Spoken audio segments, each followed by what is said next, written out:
Solution में हम आपके लिए लेकर आए हैं एमएस एक्सेल के बेसिक से एडवांस वीडियोस। ये वीडियोस देख के आप एमएस एक्सेल का मुश्किल से मुश्किल काम आसानी से कर पाएंगे। तो दोस्तों हमारे वीडियोस को लाइक कीजिए, शेयर कीजिए और सब्सक्राइब कीजिए, जिससे कि नेक्स्ट वीडियो का नोटिफिकेशन आपको सबसे पहले मिल सके। और कमेंट कीजिए कि आपको ये वीडियो कैसा लगा और आप अपने डाउट्स भी हमें कमेंट सेक्शन में पूछ सकते हैं। तो दोस्तों आपने हमारे एमएस एक्सेल के प्रीवियस वीडियो तो जरूर देखे होंगे। उसी सेक्शन में आज हम सीखेंगे डेटा टाइप के बारे में। तो चलते हैं कंप्यूटर स्क्रीन पर। हाय दोस्तों, तो हम आ चुके हैं कंप्यूटर स्क्रीन पर एंड शुरू करते हैं आज का टॉपिक। तो दोस्तों आज हम सीखने वाले हैं डेटा टाइप के बारे में। दोस्तों ये डेटा टाइप जो है ये सारा हमारे एक्सेल में जो एक्सेस पे हम जो डेटा वर्क करते हैं, जो माइक्रोसॉफ्ट एक्सेस होता है उसमें ज्यादातर जिन वैल्यूज पे वर्क होता है या जिस तरह वर्क होता है वो सारा इसमें ऑप्शन हमें दिया गया है। तो उसी को आगे सीखते हैं दोस्तों। तो शुरू करते हैं दोस्तों। आज इसमें सबसे पहले है, आपको ये दिख रहा होगा गेट एक्सटर्नल डेटा। इसका यूज हम कैसे करते हैं वो हम सीखते हैं। ये ऑप्शंस है जिनका आज मैं आपको सारा यूज करना बताऊंगी। तो सबसे पहले दोस्तों फ्रॉम एक्सेस। तो इसका मतलब क्या है कि हमें गेट करना है एक्सटर्नल डेटा। मींस अगर हमारे पास में कोई एक्सेस में डेटा पड़ा है, माइक्रोसॉफ्ट एक्सेस में या वेब पे डेटा है या हमारे टेक्स्ट फाइल में डेटा है, तो वो हम यहाँ पे इंपोर्ट मतलब एक्सेल में उसको कैसे लेके आ सकते हैं। तो दोस्तों सबसे पहले है फ्रॉम एक्सेस। इसमें मैं यहाँ पे फ्रॉम एक्सेस पे जस्ट क्लिक करूंगी एंड पहले से मैंने एक डेटाबेस रेडी रखा है, उसको मैं यूज कर सकती हूँ, या आपके पास में अगर और कोई डेटाबेस है तो आप उसका भी यूज कर सकते हैं। जस्ट मैंने लोकेशन दे दिया कहाँ पे है वो। अब उसमें भी मुझे किस तरह का डेटा चाहिए वो मैं यहाँ पे डेटा टेबल में बता सकती हूँ। ठीक है दोस्तों, यहाँ पे आपके पास में ऑप्शन आ रहे हैं कि आपको टेबल में चाहिए, पाइवोट टेबल रिपोर्ट में चाहिए, पाइवोट चार्ट में चाहिए, या सिर्फ कनेक्शन बनाना है। ये सारे ऑप्शन हमारे पास में है। हम इसी वर्कशीट में चाहते हैं उस डेटा को लेके आना या किसी दूसरी वर्कशीट में चाहते हैं वो भी हम यहाँ पे यूज कर सकते हैं। एंड जस्ट मैंने टेबल के रूप में चाहिए मुझे, तो ओके किया है मैंने।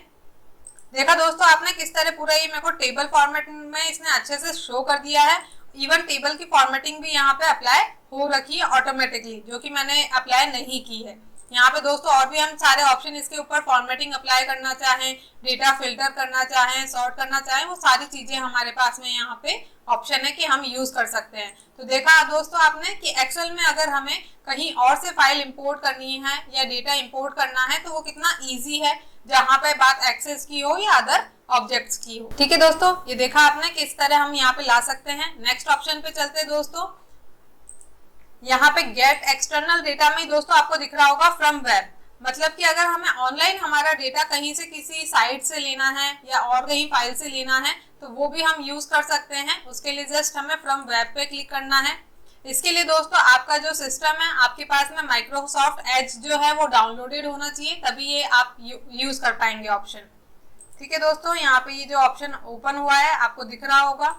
यहाँ पे जस्ट मैं क्या करती हूँ, गूगल का यूज कर लेती हूँ। गूगल में अगर मैं मान लीजिए कोई रैंडम साइट मैंने ली, जैसे द ड्रीम डिजायर नाम से एक साइट है, उसको मैं यहाँ पे एक्सेस करना चाह रही हूँ, तो जस्ट उसको मैंने क्लिक किया और ये इंपोर्ट हो रही है। यहाँ पे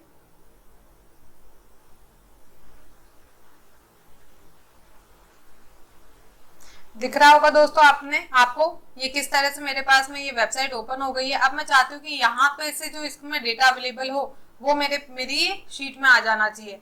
ठीक है, तो उसके लिए जस्ट मैं इंपोर्ट करूंगी। ये इसी वर्कशीट में पूछ रहा है मुझसे, लोकेशन पूछ रहा है, किस लोकेशन से मेरे पास में यहाँ पे डेटा आना चाहिए।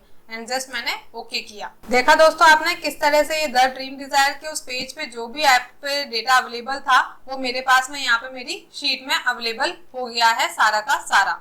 देख रहे होंगे आपको दोस्तों कि आपको कुछ भी करना नहीं पड़ा है, जस्ट आपने उस वेबसाइट का लिंक प्रोवाइड किया एंड वहां पे क्लिक करते ही उसका सारा डेटा यहाँ पे इंपोर्ट हो गया है। अगर इसमें से आपको कुछ भी यूज करना है तो आप इजीली यूज कर सकते हैं। तो देखा दोस्तों ये कितना इजी था। नेक्स्ट चलते हैं डेटा फ्रॉम टेक्स्ट।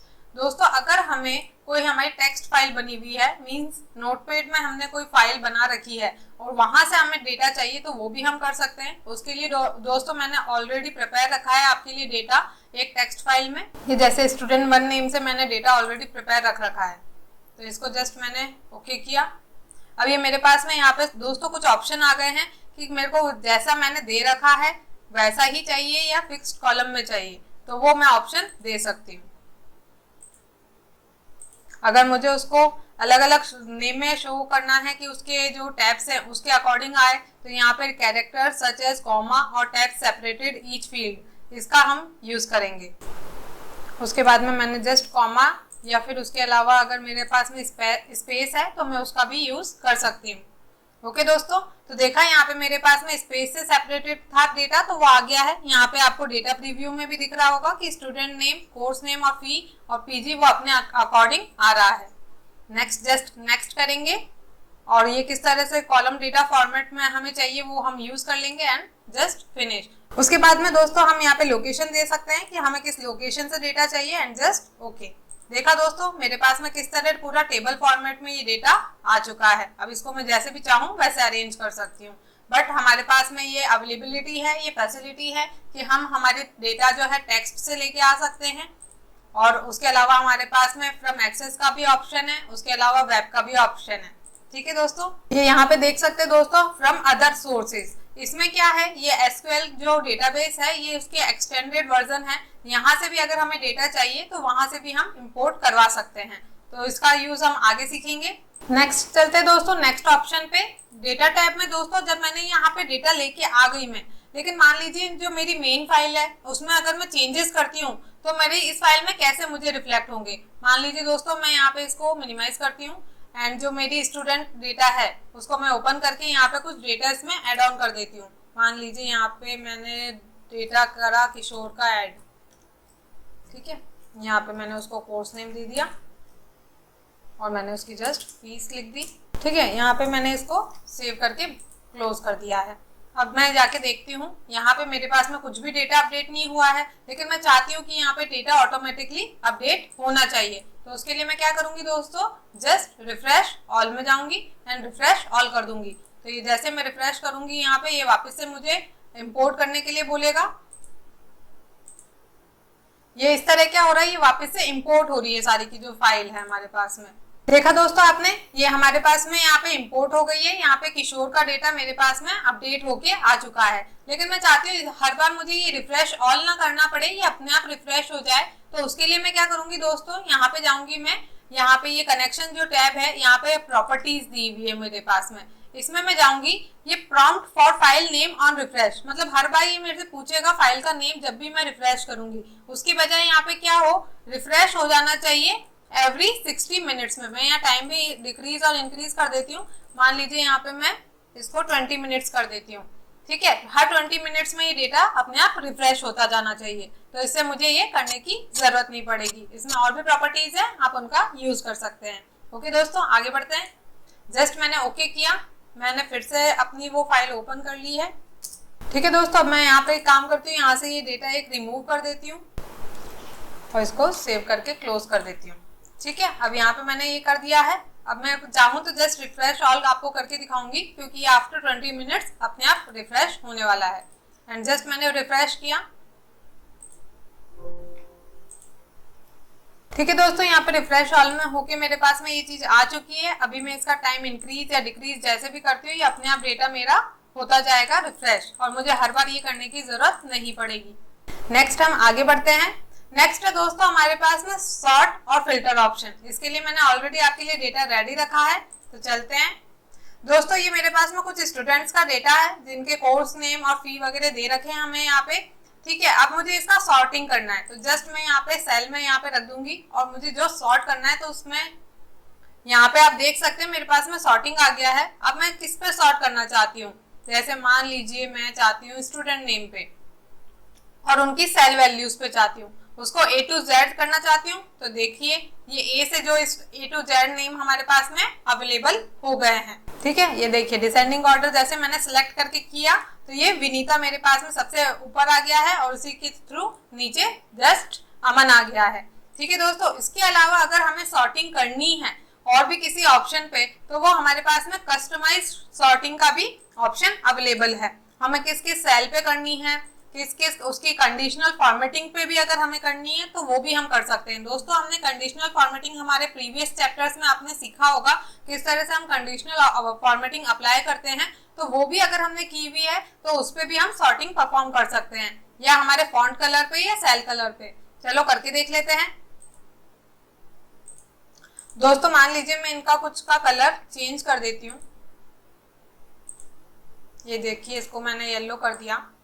ये कुछ डेटा लिया मैंने और इसका कलर मैंने ये समथिंग ये कर दिया है। येलो का मैं कुछ और कर देती हूँ, जस्ट ग्रीन, ठीक है। और ये कुछ डेटा जो है इसको मैं कर देती हूँ दिस वन, ठीक है। यहाँ पे मैंने डिफरेंट कलर में ये फॉर्मेटिंग कर दी है।